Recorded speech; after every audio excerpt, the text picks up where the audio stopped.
Seguimos con el caso que mantiene en vilo a todo el país, en este caso el juicio por la desaparición de Loan Danilo Peña, pero hay un nuevo escándalo porque en pleno juicio por la desaparición del pequeño han saltado a la luz unos detalles que han puesto en entredicho un poco la investigación, el accionar de la policía. El fiscal Carlos Schaffer puso el foco en un testimonio clave, que sería el oficial Torres, que manejó los vehículos peritados, pero el dato que verdaderamente hiela la sangre sale de su propio móvil. ¿Qué es lo que ha pasado? Pues que se encontraron unos mensajes con el comisario Maciel hablando de arreglar un libro de guardias.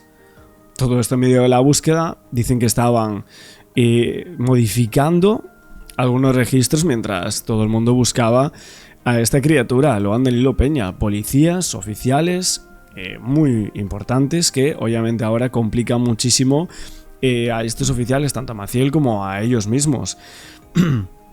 Por otro lado, vemos cómo el debate arde por nuevos pedidos de reconstrucción de los hechos. La fiscalía advierte que si lo pide la defensa podría ser una maniobra para denostar y para demorar el proceso.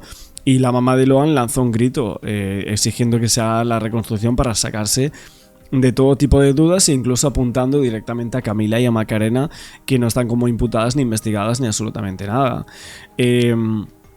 La pregunta es: ¿qué más oscuros secretos hay para tapar la desaparición de Loan y los policías borrando o arreglando libros de guardias, cosas? ¿Cómo es posible que en este punto no se haya mencionado todo esto? Al final vemos un circo, una vergüenza total. Y con todos estos testimonios lo que vemos es que intentan alejar cada vez más la verdad del caso.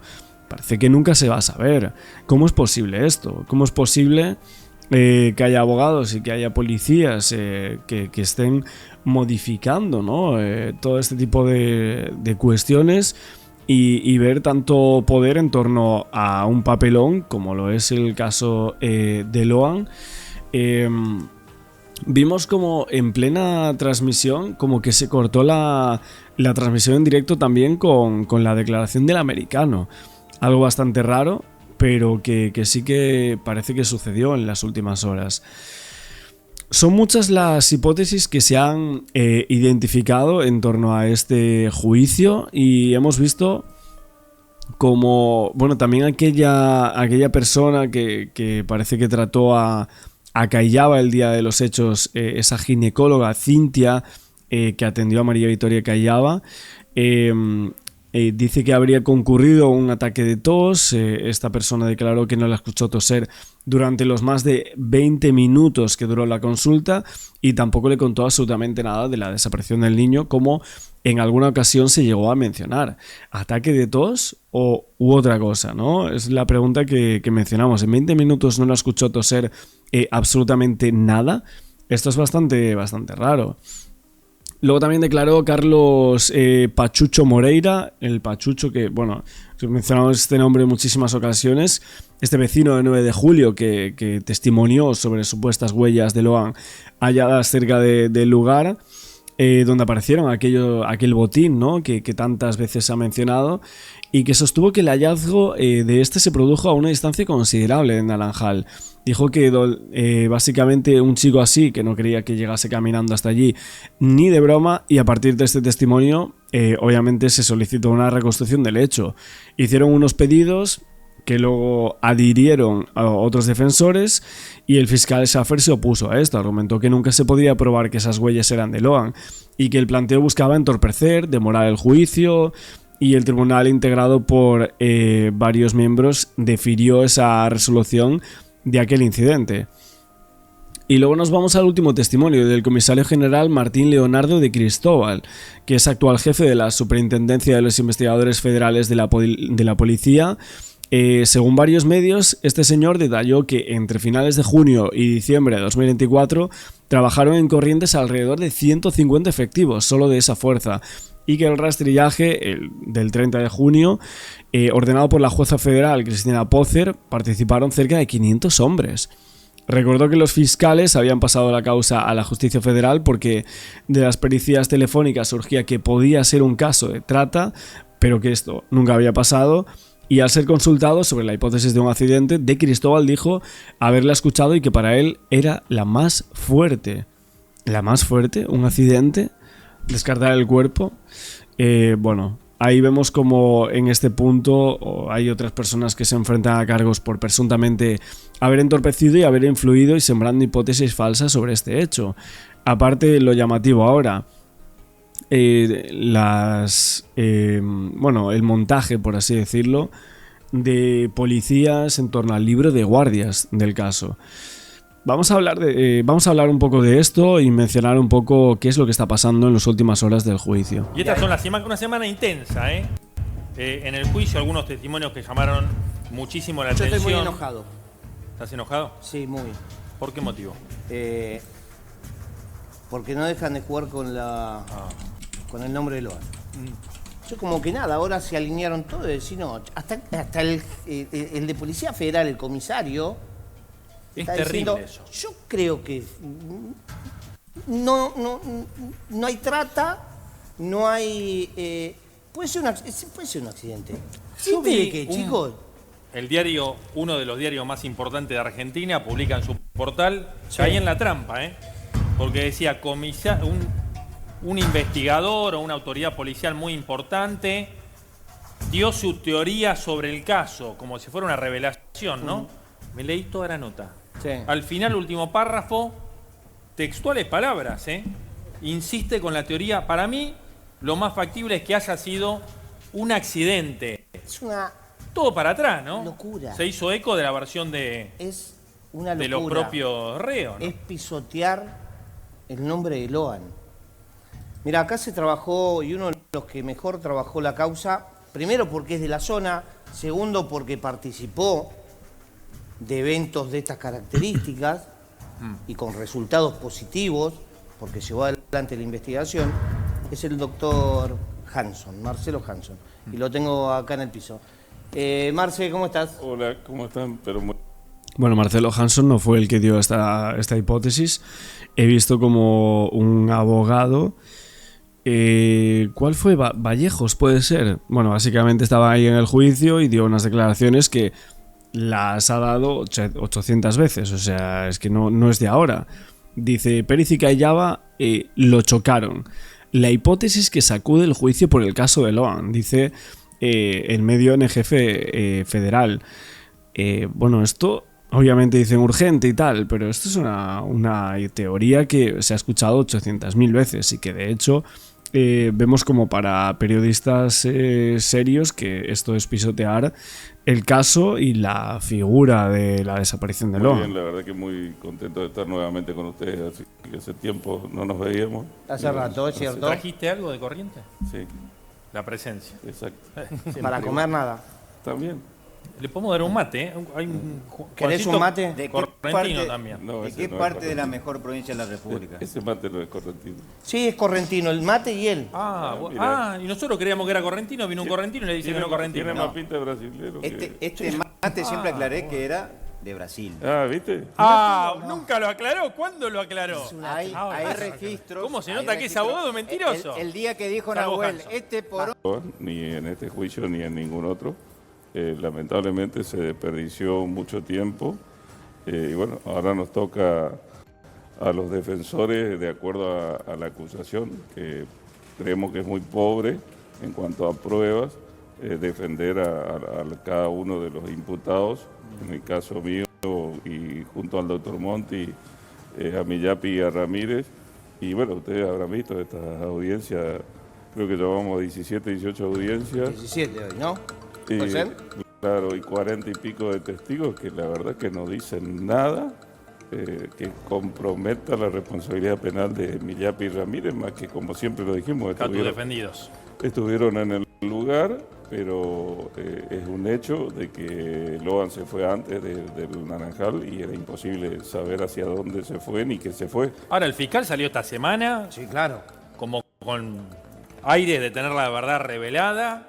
Dijo, se lo llevaron, lo cargaron en la camioneta, después lo pasan a otro vehículo que uno entiende que es el al Porca. baúl de otro auto. Claro, como que ya él sabe Es lo que dijo perfectamente cómo fue la mecánica del el hecho. fiscal, ¿no? lo que dijo es, yo ya tengo probado quién se lo llevó, cómo se lo llevaron, no sabemos para qué fin. Claro. Eso fue lo que dijo el fiscal. ¿Compartís? No, o sea, yo creo que el fiscal, pero aclaro, le corresponde la derecha al fiscal porque es fiscal de juicio, él no investigó. Él prácticamente, ustedes se habrán dado cuenta por las preguntas, que no conoce a fondo la causa. ¿No conoce la causa un fiscal Son federal? 100 y pico, 120.000 fojas más o menos la causa. Nosotros estábamos desde el primer día y precisamente eso que él dice fue una tarea de Monti y mía cuando pedimos que se revisen todos los vehículos, con la sorpresa de que un vehículo que no estuvo dio positivo en odorología, por lo cual si se hacía todas esas cosas desde el primer día, la primera noche que desapareció Loan, por primer momento tal vez se hubiera podido saber qué pasó, pero yo hoy honestamente me duele decirlo y lamento por sus padres porque ellos están esperanzados en que se sepa, pero cada vez está más difícil saber. ¿Pero va a haber justicia o quedan todos libres? Depende qué entendemos por haber justicia. Bueno, justicia, aunque queden libres, se supone que va a ser lo más justo, ¿no? Bueno, obviamente el abogado pues barre para casa en torno a todo esto. Queríamos obviamente comentar la parte de la declaración, que ahora van a hablar un poco de esto, de ese oficial subayudante, el señor Eduardo Rafael Torres, que era una persona que ocupaba el segundo puesto en la comisaría de 9 de julio, a las órdenes de Walter Maciel, que es uno de los importantes, de los imputados más importantes, ¿no?, en torno a este juicio. Bueno, básicamente frente al tribunal, este señor relata de forma pormenorizada las primeras horas del operativo policial tras una denuncia sobre la ausencia de este niño, y aquel día se encontraba asignado a otro operativo por una procesión en otro pueblo, pero ahí recibe la información acerca de una desaparición. Él detalla que intentó contactar en varias oportunidades a Maciel, pero que no tuvo ninguna respuesta telefónica, por lo cual decide ir hasta su domicilio para informarle personalmente de lo que había ocurrido. La llegada al campo junto a Walter Maciel y otros efectivos se produce cerca de las 4:30 y luego la audiencia se exhibe un acta que consignaba el horario de arribo a las 5:10, o sea, estaba modificado unos 40 minutos. Se intentó reconstruir la comunicación interna entre policías y el momento en el que se sumaron al operativo de búsqueda también se revisa el libro de guardia de comisaría correspondiente al 14 de junio y se abordan ahí discrepancias en muchísimos horarios asentados en los registros oficiales en torno a esta causa. Esto es un aspecto que ya había originado muchísimos cuestionamientos en torno a la causa. Lo que explica este suboficial Torres es que, ante la falta de información precisa, se comunicó con María Victoria Callaba, que le transmitió que Loan estaba desaparecido desde las 2:30 y que algunos familiares, algunos allegados, habían iniciado la búsqueda antes de dar aviso a la policía. Según esta versión, las directivas para los procedimientos posteriores, que incluyeron allanamientos, secuestro de vehículos, de prendas, etc., provenían directamente de Walter Maciel. Y luego más cosas. Otro de los momentos que se destaca en la declaración de este hombre es que relata la intervención junto a un menor en el Naranjal hacia las 9, acompañado por otros efectivos. Un niño, que era el hijo de Laudelina y de Antonio Benítez, habría señalado el punto donde vio por última vez al pequeño. Una situación que motivó la solicitud de citación de 2 polis para aclarar detalles de aquel procedimiento. Básicamente, durante el interrogatorio, el testigo además dijo que se enteró de que había una falsa alarma relacionada con la supuesta aparición del menor por comentarios de terceros, ya que en aquel entonces se encontraba en el campo con otros efectivos dedicados a la búsqueda. Los abogados de las partes también lo que buscaban era establecer cómo fue posible que, siendo él el segundo responsable de la dependencia, no estuviera al tanto de un episodio que modificó ese despliegue policial. Y tras más de 4 horas, incluidos los 2 cuartos intermedios, llegó el turno de la segunda testigo, que era Leslie Juliana, que era un efectivo del área de delitos complejos, de informática, etc. Y bueno, básicamente dijo que recibió 3 aparatos el 25 de junio de 2024, que realizó copias forenses de información, que estuvo utilizando herramientas forenses, software, etc., para hacer esa búsqueda manual en el caso de la geolocalización por el caso de Loan. Hubo más testimonios, un cabo de primera de la policía que dijo que llegó allí muy cerca con Walter Maciel. Y estos son algunos de los testimonios que más expusieron en las últimas horas en torno al juicio por la desaparición de Loan. Bueno, creo que ahora, ¿va a haber condenados? Sí, condena va a haber y absoluciones va a haber también. ¿Ah, sí? Sí, es lo que pedimos siempre, la mayoría de los defensores, que si vamos por el lado de la coautoría funcional, debemos decir qué hizo cada uno.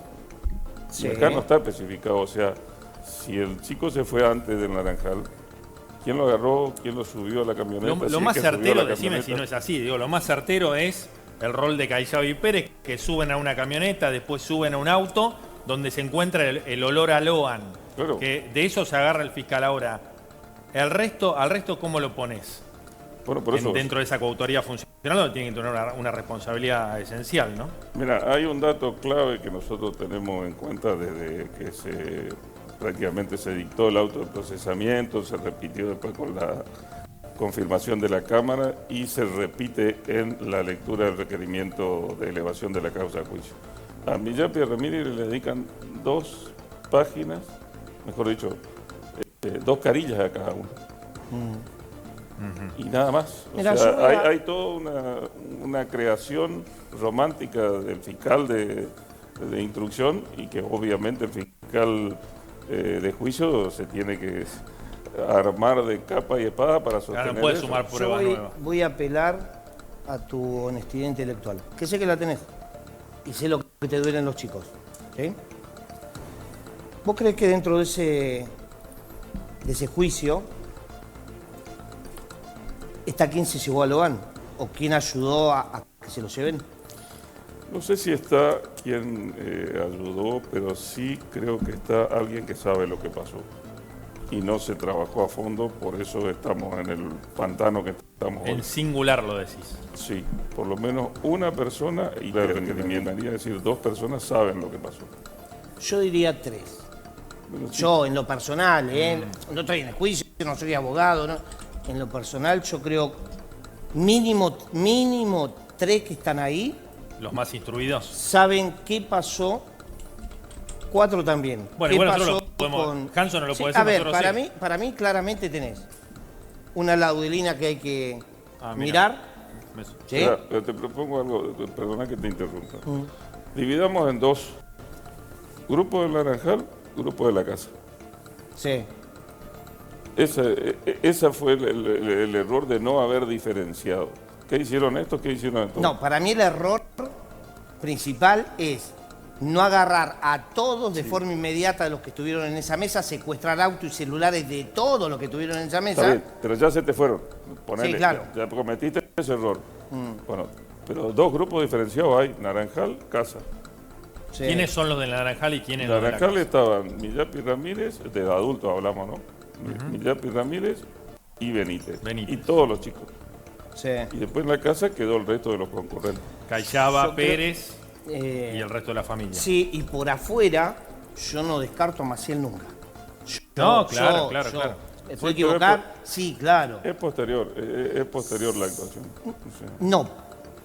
Bueno, es según como lo interpretemos y lo veamos. ¿Por qué? Porque yo te puedo decir, yo soy el comisario de la jurisdicción y juego desde afuera.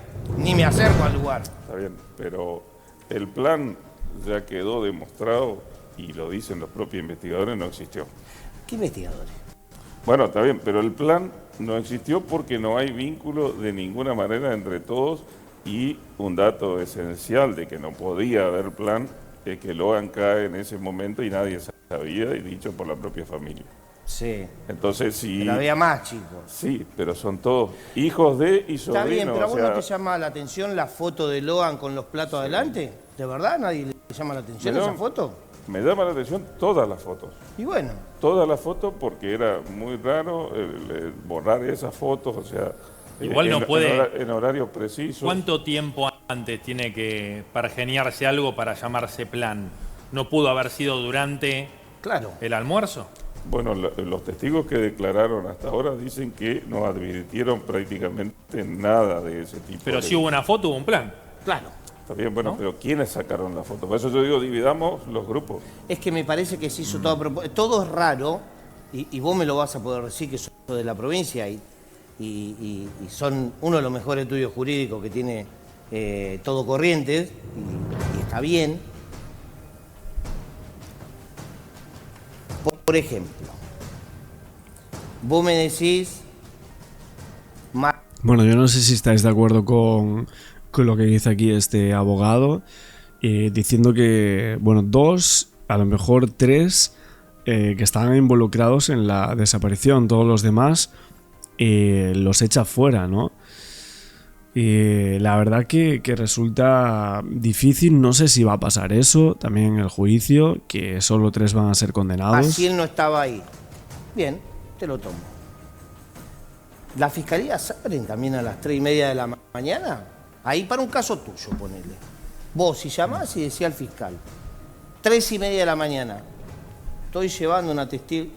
¿Abren la fiscalía ya? Ah, sí, obviamente eso fue algo inexplicable. O sea, ningún abogado puede entender que haya pasado eso. O sea, Porque eso lo dejamos pasar.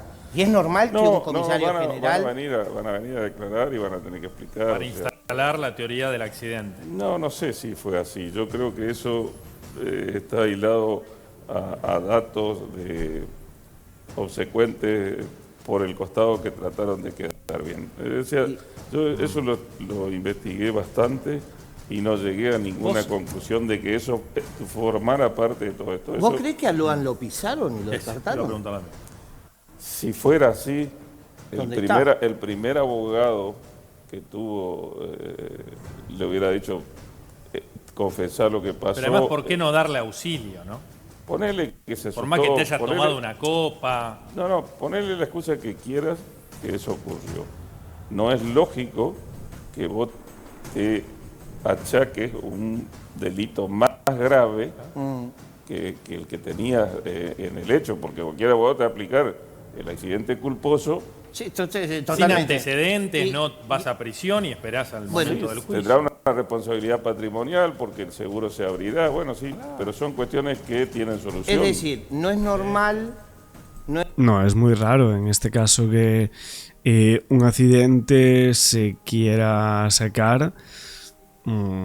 Es que ya el primer abogado de esta gente pues hubiese dicho algo, hubiesen dicho de ir a juicio por un accidente y que mostraran las pruebas y que todo terminara ahí. Pero eso no sucede, y si no sucede de esa forma es por algo. Conseguimos reconstruir esto que ya teníamos, que es el libro de actas. Y quiero preguntarte por eso también, Ale, porque cuesta, te digo, una letra que a veces, si en broma decimos que los médicos a veces escriben para que los farmacéuticos no entiendan, acá también, otro tanto, el libro de actas de la comisaría. Y ahora tenemos confirmado, porque además lo declararon ante la justicia, que hay una anotación en referencia a la desaparición de Loan esa tarde, que el comisario pide que la dejen registrada, pero pide que la registren casi media hora después.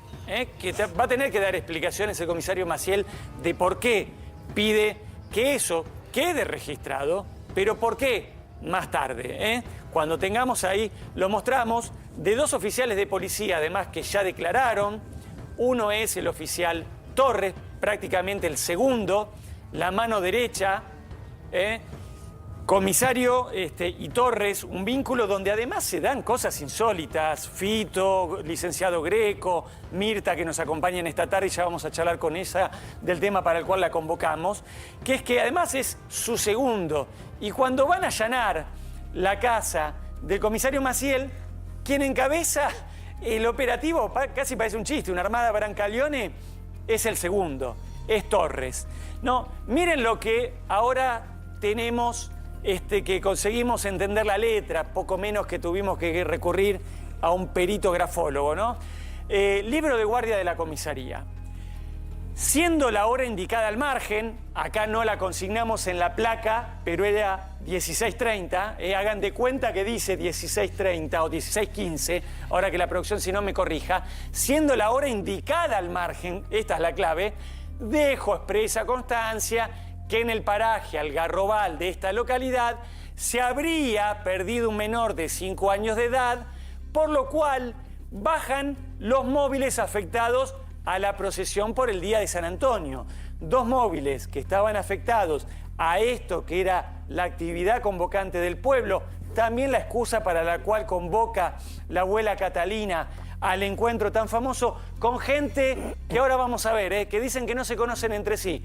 Pérez cuando declaró dijo, yo no conocía a nadie de lo que estaba ahí, no conocía a ninguno. Bueno, bajan los móviles afectados a la procesión por el día de San Antonio de Padua, móvil M784 y móvil C548, el cual además de regreso pasa por el domicilio particular del comisario Maciel Walter, veo que escriben de atrás para adelante, Maciel Walter Adrián, a buscarlo, ¿no? El segundo de estos 2 convocados. La expresión policial es bajan, es los convocan para esta actividad. Y ambos móviles bajan a esta dependencia, el llamado se recibe del sargento Duarte Mariano. Bueno, ¿cuál es el horario que consignan? Le pido que me confirme la producción porque se los pasé. Creo que hay 15, 16:15. Sí. Gracias, Fito, 16:15. Bueno, en realidad, ¿cuándo ocurrió esto? Ocurrió a las 15:48, pero el comisario Maciel pide que cuando lo anotan, que en realidad lo anotan el día después, lo anoten con horario de 16:15, no de 15:48, que es cuando en realidad ocurrió. Comisario Maciel, que ahora además nos venimos a enterar que se habló de un incendio. No. Sigo Sí. con los bomberos, con Sí. el jefe de bomberos. ¿Cómo Sí. me gustaría escucharlo al jefe de bomberos? Porque va un móvil ese día y le dice al jefe de bomberos que ellos vayan al incendio porque ese móvil iba a ir a buscarlo a Loan. Y ayer lo chequeamos, Bobby, lo había leído yo y visto, que son un jefe y 12 mujeres, las del cuerpo de bomberos. Y yo digo, esas mujeres, si la hubiesen llevado de entrada, hubiese sido demasiado esclarecedor, por eso la desviaron, Bobby. Claro. Una siesta misteriosa, ¿no? Del comisario Maciel en el horario que fíjate cuándo duerme la siesta. Está bien, me dirán, si no conoce qué ocurrió no tiene forma de saberlo, pero entre las 14:30 a las 16, por lo cual llega mucho más tarde al Naranjal. Yo tengo que incluso llega más tarde que todavía que este horario. Y cuando llega, ¿quién es el que justifica por qué llega tarde? Prácticamente es Pérez, que nos dice en su declaración por qué llegó tarde. A Pérez, que también cuando declara, antes de que lo imputen, dice, no, yo la gente ahí con la que compartí, la acompañé a mi mujer, que es una actividad por la cual yo suelo concurrir, acompañándola a ella. Ella tiene la costumbre de ir a algunos lugares por su función en el municipio y yo simplemente voy como marido, como buen marido la acompaño. Y dice, yo no conozco a nadie. Ahora después le pido a la producción que me muestre dónde vive cada uno de los concurrentes a ese almuerzo, a ver si hay forma de que se conozcan o no se conozcan. Porque aparte, para lo que conviene, se conocen todos. Y para lo que no conviene, no conocen nadie. Vio que todo el tiempo nos viven diciendo, no, en el pueblo nos conocemos todos. Ahora, de 6 personas en un almuerzo, no se conocen nadie. Gracias a la producción. Gracias, chicos. Acá está. Miren, todos en torno a la calle Plácido Martínez. Esta que ustedes ven acá, yo se las marco y me corro para que lo puedan ver, se llama Plácido Martínez. En torno a esa calle, para un lado o para el otro, viven casi todos los concurrentes.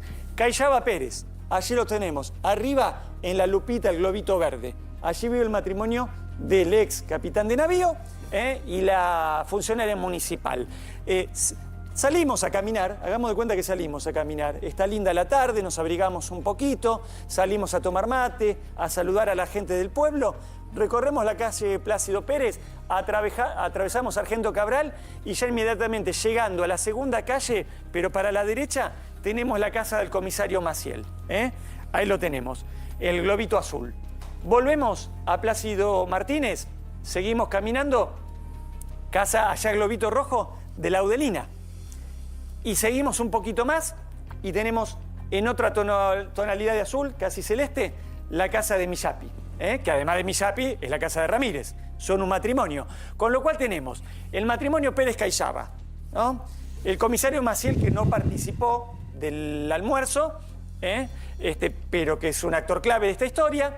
la casa de Laudelina. Cuando decimos Laudelina Benítez. Un segundo matrimonio que está presente en ese almuerzo. Y un tercer matrimonio, Millapi Ferrito Ramírez. O sea que 3 matrimonios que no se conocían entre sí, que poco menos que los invitaron a una reunión de Tupperware. Resulta que todos viven en 3 o 4 cuadras a la redonda. En un pueblo que todos dicen conocerse, no se cruzaron nunca, no se conocían. Le tenemos que creer a Pérez que cuando va a una comida, él no conocía a nadie. Bueno, la verdad, otra duda más que tenemos de esta situación, de tantísimas que se nos van planteando una y otra vez. Y quieren escucharlo y verlo a Pérez. Fíjense cuando él relata lo sucedido ese día, cuando todavía no estaba acusado de nada, fíjense de qué manera lo relata. Nos ofreció un almuerzo que iba a realizar el día 13 de junio con motivo del santo, que es San Antonio, del cual ella es devota y de hecho tiene un altar en su casa. Entonces, bueno, cuando llegó esa fecha, mi mujer, o ese día o el día anterior, me dice, mirá, tenemos que ir al almuerzo que nos invitó Catalina. Bueno, yo estoy muy acostumbrado a acompañar a mi esposa a todo ese tipo de reuniones que tiene permanentemente por su actividad, digamos, en el municipio, propia del municipio, pero aparte por su personalidad de ser una persona sumamente amistosa y muy apreciada por todo el mundo. Entonces permanentemente nos están invitando a todos tipos de eventos. Eso fue digamos, el motivo por el cual yo fui a ese almuerzo, principalmente para acompañar a mi esposa.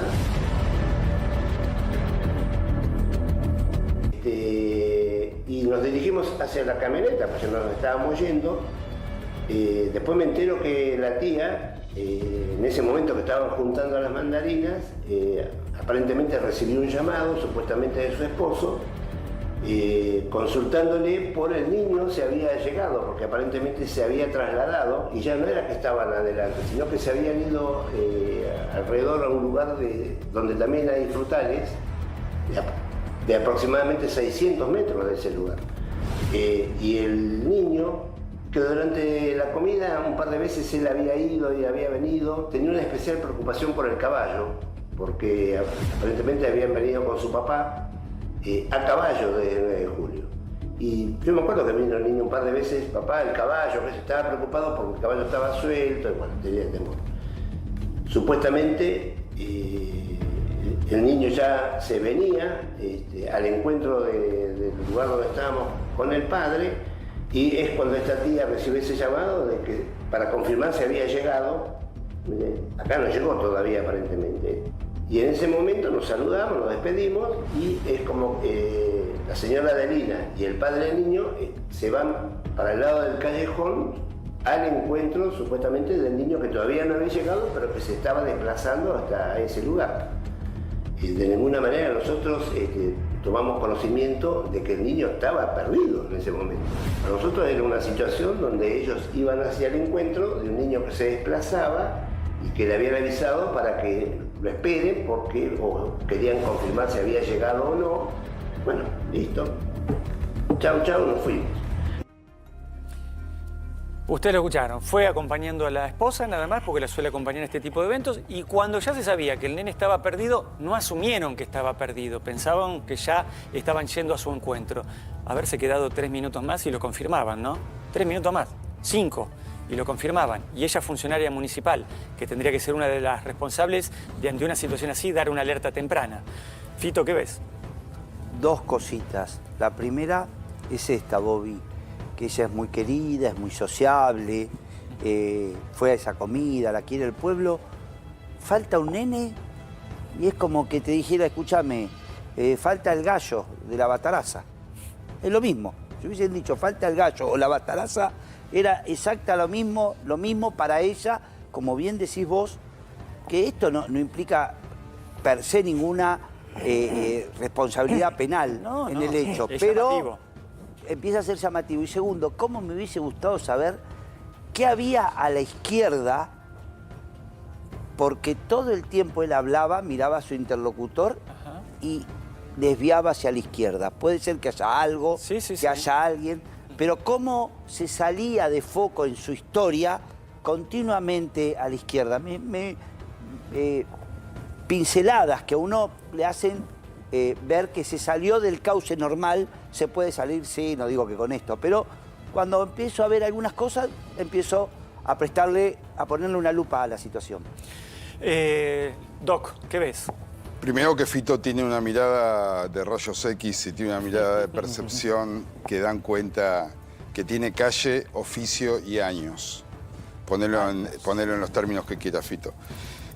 Mirá, la lingüística forense es una rama de lo que es la pericial forense, que estudia básicamente el discurso, los textos, la semiótica, pero también el lenguaje. Nosotros cuando hacemos una pericia o cuando tenemos que evaluar el perfil o perfilar a alguien, básicamente entendemos que hay peones y hay reyes y hay ajedrecistas. No nos olvidemos que este señor es un entrenado del discurso. La contrainteligencia es un cerebro entrenado desde el discurso, donde no hay emociones,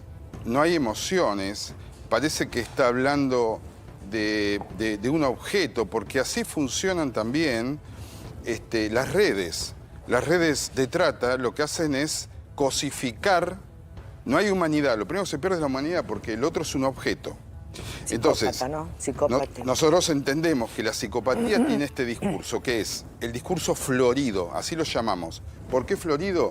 Porque cuando el árbol está florido, el discurso, y yo veo que hay tantos detalles en una situación tan traumática, que esto es lo que a mí me llama mucho la atención, una situación tan traumática, con tanta frialdad, sin emotividad, hablando de la pérdida de un niño, que en realidad cuando terminás de escuchar decís, qué lindo que habló, pero ¿qué dijo? Y esa es la habilidad del psicópata, y esa es la habilidad de una mente entrenada para confundir, como se entrenan los servicios de inteligencia. Es interesantísimo porque además en ese discurso florido también lo que hace, por ahí dice mucho sin decir nada, pero también va desviando la atención. Y involucra a otros. Desviando la atención. A esto quiero ir. Después vamos a seguir repasándolo porque también, sin que nadie se lo pregunte, en un momento habla de Benítez y no casualmente nos dice que Benítez vuelve transpirado y sin la remera puesta y no casualmente refiere a un episodio que nada tiene que ver, días anteriores, de alguien que maltrató a un animal y si maltrata a un animal, ¿qué sería capaz de hacer con un chico? Y no da la casualidad que es Ramírez. ¿Puedo agregar un ¿no? chiquitito, Sí, Bobby? Dale. Mira, ahí me acordaba. Fíjate cómo, que si me enfoca la cámara, está todo el tiempo con sus manos mostrando... Sí, ampuloso, como nada de cerrarse, de cruzarse. No, es todo bien abierto. Pero fíjate ahora, recién volví a recordar, cómo detalla la situación con el caballo, la preocupación que había, vuelve sobre el tema, cómo detalla lo florido que dice acá nuestro estimado amigo respecto a su mujer y qué rapidito pasa a cuando se perdió. Mirá qué rapidito es. ¡Pac! Llegamos, no, dijeron que se había perdido, fueron al encuentro, nos fuimos, ahí deja de ser florido el relato. Fíjate, prestale atención, cómo pasa rapidito. Decime, Claudio. Apoyando y completando un poquito, complementando lo que decía Fito, ¿cómo funciona desde la neurociencia el proceso de la mentira?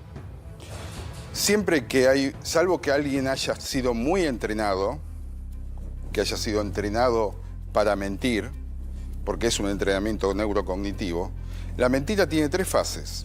Primero, quien miente tiene que acudir a la memoria a largo plazo para buscar el evento. Nosotros tenemos memoria evocable y memoria no evocable. En toda mentira se va al hipocampo a buscar en la memoria a largo plazo el evento, la foto. Luego esa foto se trae al lóbulo temporal. El lóbulo temporal es el que procesa racionalmente, el que tiene las funciones cognitivas más elevadas. Y luego hay que aprenderse un nuevo guión para adaptar esa foto a la mentira. ¿Por qué? Porque la peor mentira, y en esto han sido muy bien entrenados algunas personas, la peor mentira es la que tiene algo de verdad. Por eso es muy importante cuando uno observa a alguien, sobre todo en una pericia, evaluar el movimiento de los ojos. Porque los ojos, cuando se desvían, ¿sí? Hacé de cuenta que cuando los ojos se desvían, son como manos que van buscando recursos en algún lugar del cerebro. Interesantísimo, qué bueno tenerte, Doc. Vamos. Primero le digo que nos gustaría hablar con él acerca de, primero tomar contacto con las actuaciones y charlar sobre cómo se estaba llevando la investigación. Charlamos unos minutos, acompañamos con la directora nacional de Trata a charlar con los vecinos para comentarles quiénes éramos, a qué veníamos a la provincia. Contamos que que habíamos activado el alerta Sofía y que veníamos a colaborar con las autoridades provinciales en la búsqueda. Y después nos reunimos con el comisario en su oficina y el equipo del CIFEU. Manifestamos nuestra preocupación sobre cómo se venía llevando la búsqueda. Notábamos que estaba bastante desorganizada, que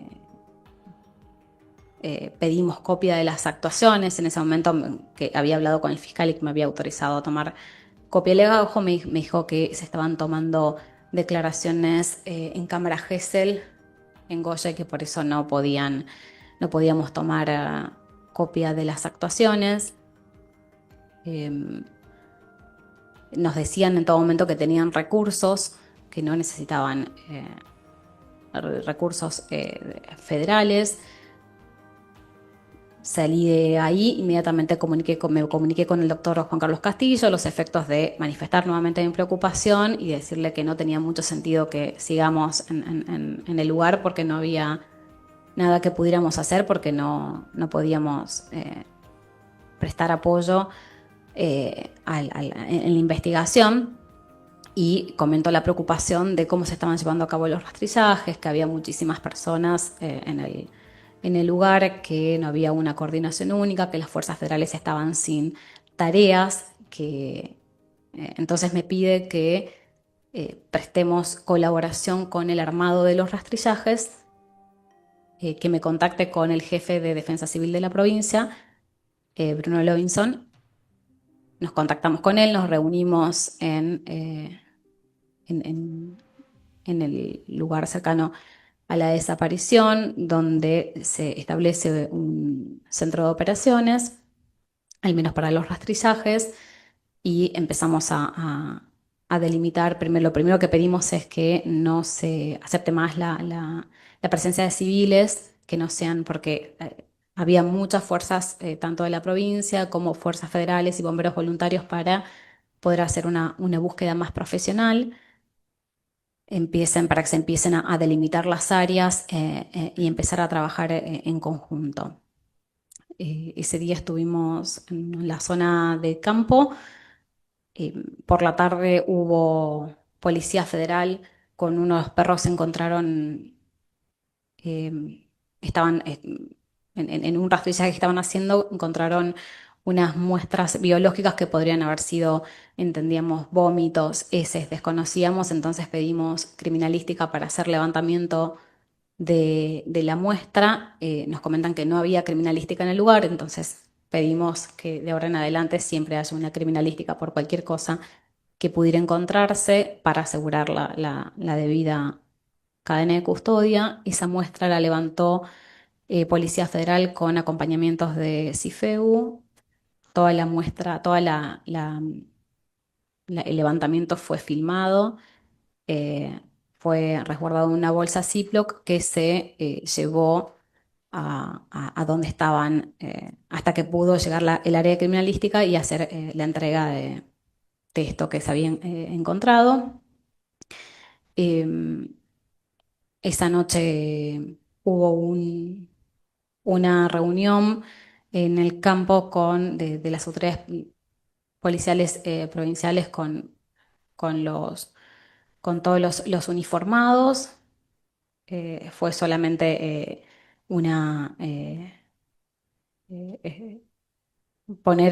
pedir mayor compromiso. Esa noche hacía mucho frío, entonces fue como pedir compromiso y trabajo, y destacar el trabajo que se venía haciendo en lo que fue provincia. Eso fue, y el día siguiente nosotros nos volvimos, cuando volvimos a hablar con las fuerzas federales para ver cómo estaban, si venían trabajando bien. Nos dijeron que no los habían convocado para para medidas. Entonces volvimos a hablar, pedir que por favor les den, los sumen a las tareas de búsqueda, y si no, podíamos darles, permitir que vuelvan si es que no iban a estar trabajando. Eso fue, nosotros volvimos el lunes 17 de junio. Continuamos al regreso, presentamos una nota a la Fiscalía con algunas observaciones. La nota consta en el expediente, entiendo, y donde hacíamos una sugerencia de medidas investigativas como para hacer durante en las siguientes horas, todo lo que se había dicho verbalmente al fiscal, al doctor Castillo. Después asume un nuevo fiscal, el doctor Barry. Finalmente, recién tuvimos acceso a las primeras declaraciones para poder comenzar a trabajar y poder brindar colaboración el día 20 de junio. Sistematizamos esas pocas declaraciones y las enviamos de inmediato a la Fiscalía, y después el Ministerio de Seguridad creó el Comando Unificado Corrientes, porque la idea también era de poner a disposición que la colaboración nuestra también sea ordenada. Entonces todo lo que, para que las fuerzas federales también estén coordinadas ante requerimientos de la causa. Y después, bueno, vinieron lo que fueron todas las medidas de búsqueda posteriores a una vez cuando la causa pasó al fuero federal, donde estuvimos realizando, cuando hablamos con el director de Defensa Civil de la provincia, él nos había comentado que se habían rastrillado algo así como 25.000 hectáreas en búsqueda durante... mientras ellos estaban trabajando. Nosotros seguimos colaborando de esa manera, pero ya con búsquedas planificadas. Se hizo un rastrillaje que fue coordinado con Policía Federal el día 30 de junio, donde hubo unos 200 efectivos federales para llevar adelante esa búsqueda desde el punto cero de desaparición en adelante. Se pusieron a disposición a lo largo de todo de toda la búsqueda de recursos de distintas fuerzas federales. Por ejemplo, Policía Federal, más allá de estar en lo investigativo, también puso a disposición infanterías, áreas de comunicación, drones, gendarmería, igualmente geofísicos con georradar, con un sistema llamado ARGIS para poder, todo lo que eran los rastrillajes, poder tener un mapeo satelital de los lugares por donde se había rastrillado, prefectura, y también el uso de georradar, que es una tecnología geofísica para detectar anomalías en el suelo. Después en prefectura todo lo que fue embarcaciones.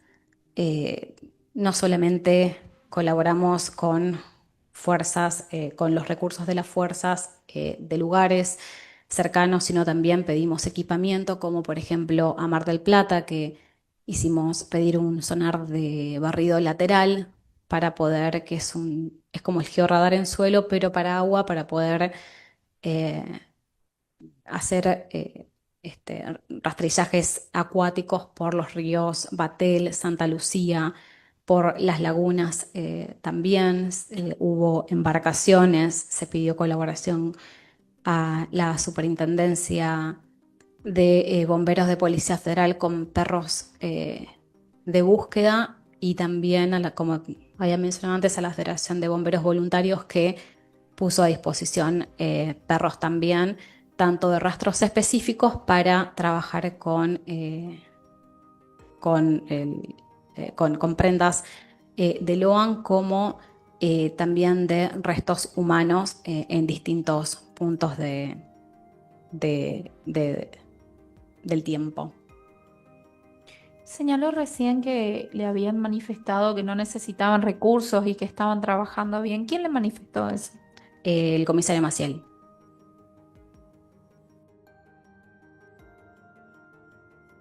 ¿Pudo establecer quién estaba a cargo de dirigir la búsqueda en ese momento, en esos momentos que ustedes llegaron al lugar? No estaba claro quién era el jefe de la búsqueda. Cuando nos indicaban que hablemos con alguien, eran con el comisario Maciel, pero entendíamos que era él.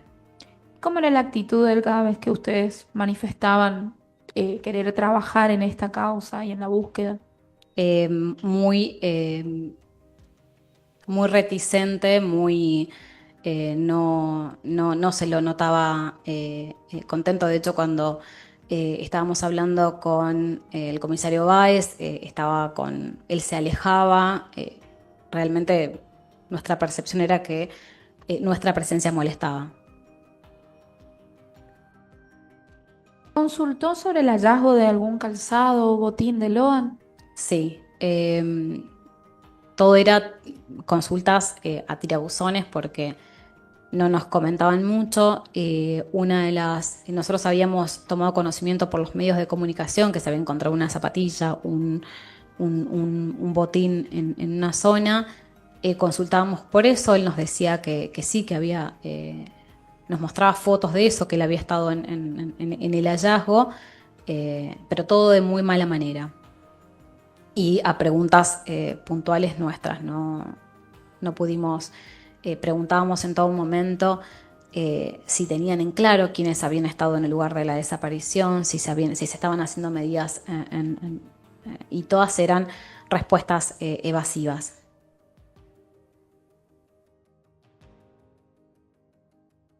¿Sugirieron alguna medida de perfilación de la víctima? Sí. Cuando nosotros llegamos, nos comentaron quienes participaban en la búsqueda que se estaban haciendo, porque muchas veces en búsquedas, en rastrillajes en zonas rurales, lo que se hace es que los móviles policiales ponen las luces y las sirenas a los efectos que si hay una persona que está perdida, pueda acercarse a la luz, pueda acercarse a escuchar el sonido y poder acercarse. Se ponen móviles a lo largo en distintas distancias como para que si hay una persona perdida pueda dirigirse a esos lugares. Nos dijeron que en este caso puntual no se estaba haciendo porque aparentemente Loan era miedoso o tenía, lo habían descrito como que si veía ruidos o luces era muy posible que sintiese miedo. Entonces no estaba claro. Siempre en esos casos, siempre en los casos de personas desaparecidas, tenemos que saber a quién estamos buscando. Y para saber a quién se busca, siempre es bueno hacer una perfilación sobre la personalidad y poder dirigir la búsqueda en ese sentido. En sus años de experiencia, ¿en cuántas búsquedas ha participado? Desde el 2011 calculo que he participado en más de 7.000 búsquedas. No en casos de alerta Sofía, fueron 4 casos previos a Loan y la intervención del equipo puede ser desde brindar contención familiar a trabajar con fiscalías, con policías en determinadas medidas, pero en unos 7.000 casos. En todos estos 7.000 casos, ¿fue normal esta reticencia el que observó al momento de llegar al lugar? Puede haber en algunos casos, es usual una especie de celos de interfuerza o pensar que puede haber una inmiscusión en la investigación.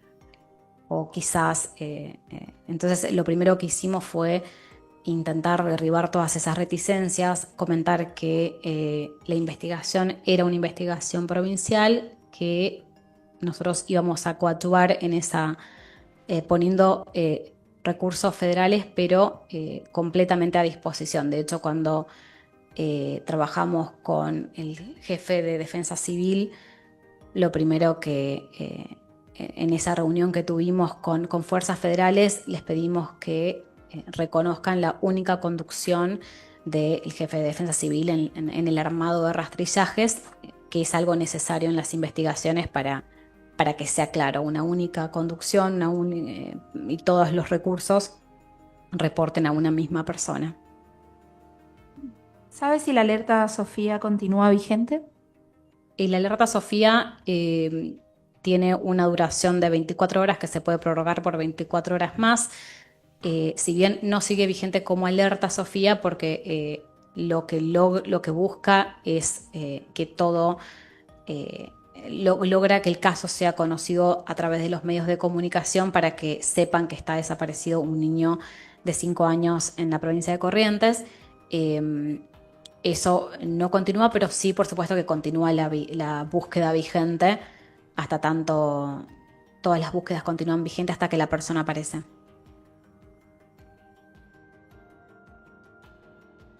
Gracias, señor presidente. Le hago una pregunta.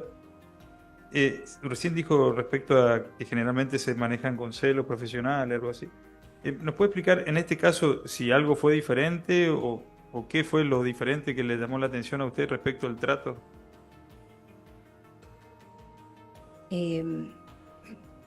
No, creo que no sé si había algo, era simplemente una sensación personal compartida también con el equipo, era bastante hasta rozaba lo maleducado, lo reticente, era no compartir información, no aceptar. En todo momento sentíamos que nuestra presencia molestaba, era en cuanto a una percepción de cómo se movían, cómo nos contestaban, cómo... y nunca pudimos, esto lo manifestamos en todo momento al fiscal, pero con quien nunca pudimos hablar personalmente durante los primeros días de la activación. ¿Eso por parte de quién especialmente era ese? El comisario Maciel. Usted creo que habló del botín, le pregunto, ¿en algún momento pidió que le revelen fotos, que le muestre, le pidió a Maciel que le explique Sí. cómo le exhibió, si se acuerda de eso? Sí, le pedimos, cuando le pedimos le decimos, sí, yo tengo fotos, nos decía, nos puede mostrar la foto y nos mostró la foto. No es que puso las fotos, el celular a disposición para que nosotros lo veamos, lo puso muy abajo eh, como para que nosotros veamos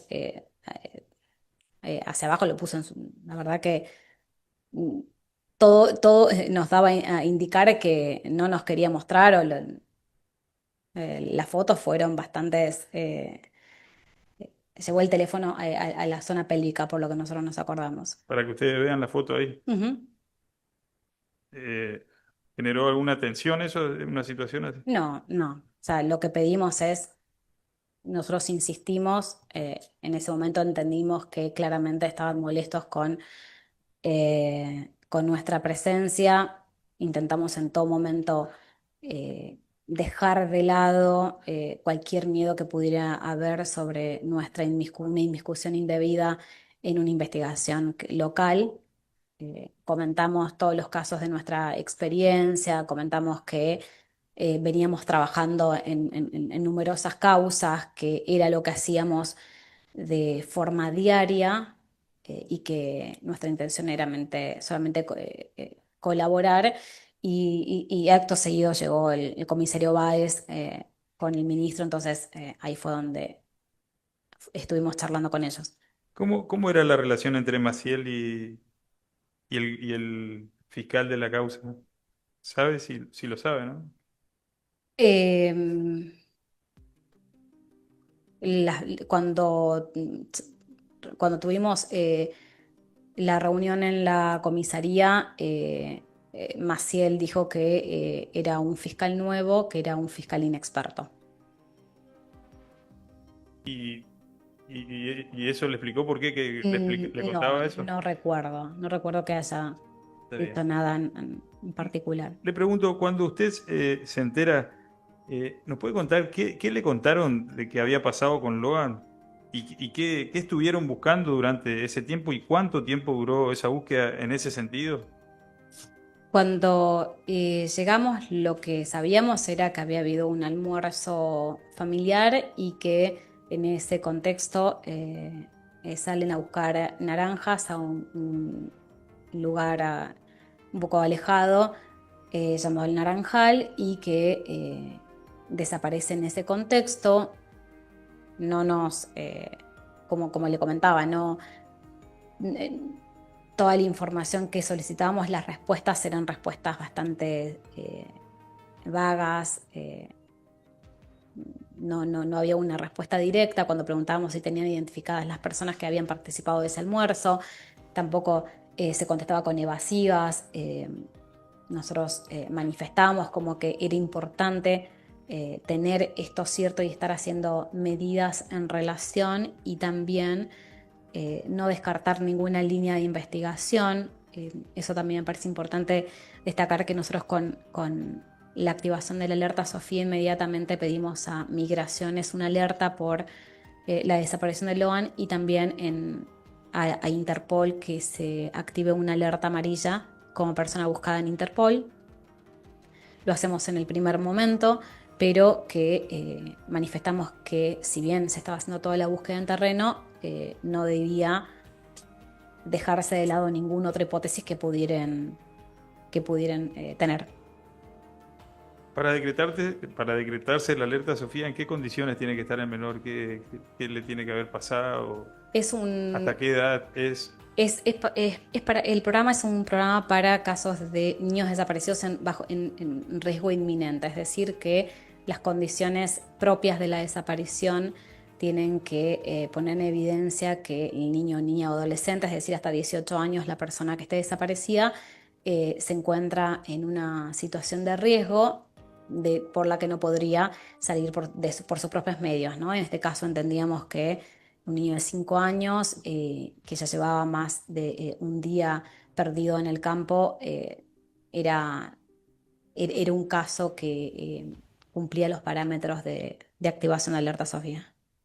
Por eso ahí lo que estaban buscando entonces era un niño perdido o un niño secuestrado. No necesariamente. Había un niño desaparecido. Las líneas de investigación pueden ser varias en todos los casos. Siempre se hace la consulta también con Protex a los efectos de, con la información que se tenía en ese momento, ver si una difusión masiva del caso podría haber resultado perjudicial o no para la búsqueda. Entendimos que no y por eso se activó. Cuando usted se enteró de que había aparecido un botín, ¿qué generó eso en los investigadores, en ustedes o lo que ustedes pensaban respecto a qué había pasado?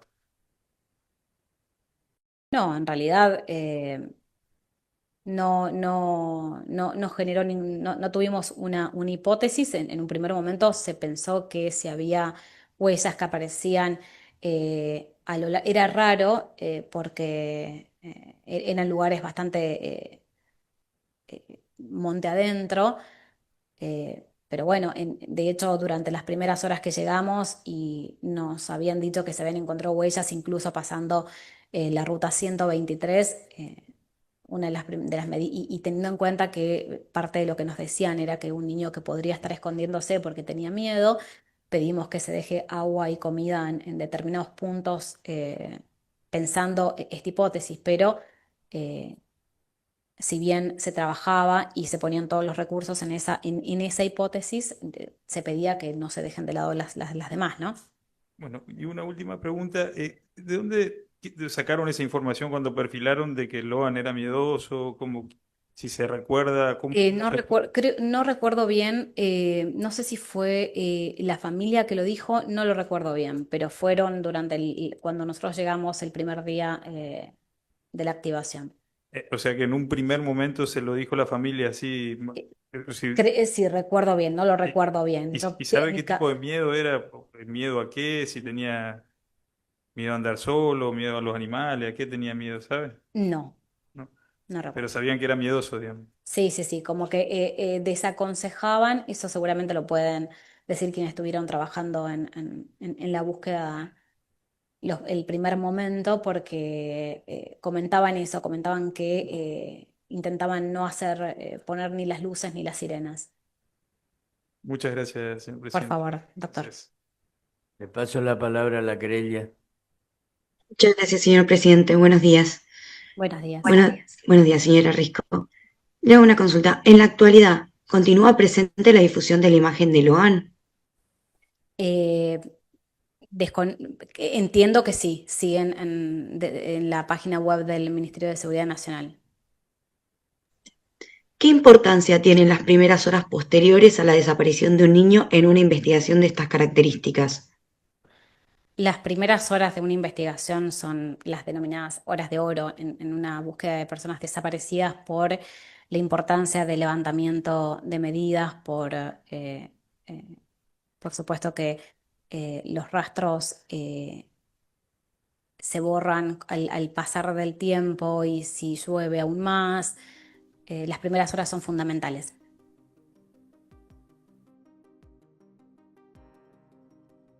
Con respecto, ¿qué medidas investigativas sugirió específicamente el CIFEU respecto de las demás personas que se encontraban en el almuerzo? En realidad no eran sobre las personas determinadas que estaban en el almuerzo, sino como todas las líneas de investigación, por ejemplo, análisis de teléfonos, análisis de antenas, vehículos que ingresaban y salían. No recuerdo bien la nota, sé que la nota se envió el día 18 y está en el expediente, pero también se pedía... Se sugirió que se requiera a la empresa Google para que informe todos los dispositivos que estaban en el punto cero en un radio determinado durante las primeras horas. El registro de evidencias, los vehículos en los que se movilizaban, todo ese tipo de medidas que quedó consignada en una nota que remitimos. Conforme a su experiencia, luego de los rastrillajes realizados, ¿considera factible que Loan, con 5 años de edad en ese momento, hubiera recorrido por sus propios medios las distancias que fueron posteriormente cubiertas por todos los equipos de búsqueda? No. Es difícil pensar que un niño de 5 años pueda haber caminado por sí solo tan extensión de terreno y incluso es una zona muy tranquila, despoblada, donde entendemos que un grito o un llamado de ayuda podría escucharse. Y por último, teniendo en cuenta su experiencia desde el 2011 y todo lo que observó personalmente en este caso en particular, ¿qué consecuencias puede tener para una búsqueda que durante las primeras horas no existe una coordinación profesional, sistematización de información y preservación adecuada de los posibles rastros? Puede ser perjudicial en realidad para eso siempre lo que nosotros poníamos a disposición y recomendamos es para poder tener acceso más rápido a algunas declaraciones o por ahí si se está declarando está declarando un testigo y habla de determinada cuestión y alguien recuerda que eso ya fue mencionado en otra declaración, está sistematizado en una plataforma para que automáticamente se ponga y poder ir y buscar esa declaración de forma más rápida. La sistematización de los rastrillajes para tener un control de quién ingresa, de qué se encuentra, de llevar un control por coordenadas, es solo para ordenar las búsquedas y entendemos que eso puede ser más eficiente una búsqueda. Gracias, no tengo más preguntas. Gracias, señor presidente. Gracias. La doctora Chiribín tiene la palabra. Gracias, señor presidente. Buenas tardes. Hola, doctora. Buenas tardes. Mire, usted lo dijo, pero yo no recuerdo. ¿A los cuántos días exactos después del 13 llegan ustedes? Nosotros se activa la alerta el 14 de junio, un día después, que es cuando nos enteramos de la desaparición por los medios de comunicación. Y cuando ustedes llegan, según lo que acabo de escuchar a preguntas de fiscalía, notan que hay una cierta desorganización. ¿Usted logró integrarse a la sala esa de situación confusa a la que nombró? No, no sé, nunca supimos si había una sala de situación conformada. ¿Tampoco notó un comité de crisis, como le llaman a veces? Un comité de crisis en el lugar de Al la llegar. definición sí había, pero había era donde estaban dirigiéndose los rastrillajes. El Está primer bien. día no vimos un comité, el segundo día sí. Con esto queda claro que el día 14 no estaban organizados en la búsqueda. Disculpe si soy reiterativa en alguna pregunta. El 14 nosotros no estábamos en el lugar, nosotros llegamos el sábado 15. Ah, el sábado 15. Esas horas eran esenciales, obviamente. Al acercarse a la zona usted y tratar de conectarse con las personas que estaban a cargo, eh, ¿usted entiende que se debió tomar algún tipo de recaudo como cercar algún determinado lugar o impedir el acceso de personas?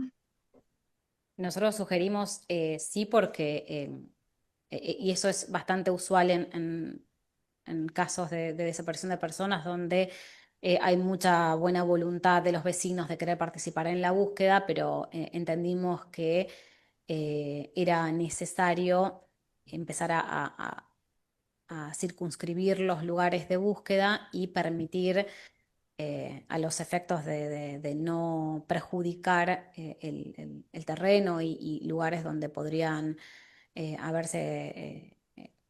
ser importantes para la investigación, no perjudicarlos.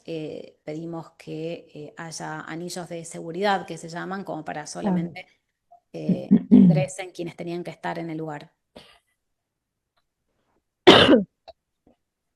Claro, con lo que me acaba de responder, esto recién se podría haber implantado después que usted tomó contacto con las fuerzas federales y se forma el comando unificado. No recuerdo si había anillos de seguridad el día que llegamos. Recuerdo que había muchísima gente en el lugar y había ingresando camionetas repletas con personas que llegaban